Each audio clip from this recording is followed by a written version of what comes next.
Assalamualaikum dan salam sejahtera kepada semua warga SMK Bandar Baru Batanghali. Pada hari Jumaat bertarikh 30 Januari 2026, Sekolah Bandar Baru Batanghali telah mengadakan kejohanan merentas desa bagi sesi 2026.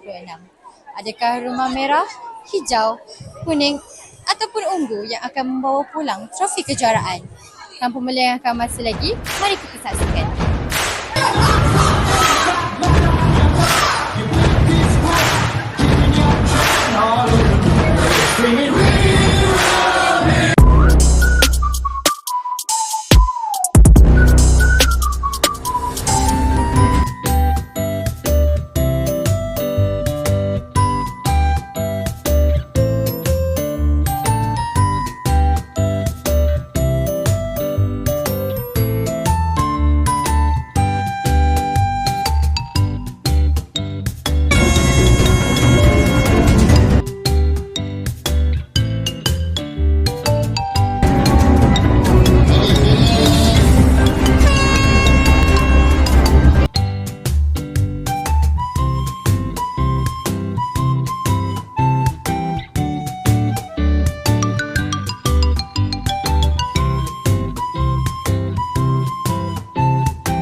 Saya bersama Dania dari kelas 4 Sains Tulen. Apa perasaan Dania bila dapat naik pentas untuk tahun ini? Ni saya rasa gembira dan bangga dengan Rumah Merah. Ramai juga yang dapat medal hari ni daripada wakil Rumah Merah. Sebelum ni Merah duduk dekat bawah-bawah juga. Tahun ni dia naik lah. Kesimpulannya, walaupun kita main sukan, kita kena fokus dekat akademik juga. Itu sahaja, terima kasih. Demikianlah liputan kejohanan mentas desa Sembaka pada tahun 2026 yang penuh dengan semangat, kesukanan, kerjasama dan kegigihan murid-murid.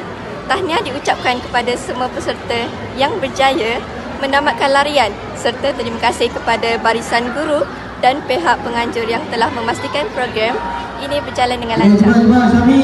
Semoga kejohanan seperti ini dapat diteruskan pada masa yang akan datang demi melahirkan generasi yang sehat, aktif dan berdisiplin. Saya Mazlina daripada TV PSS Sembaka. Lensa kami, cerita anda.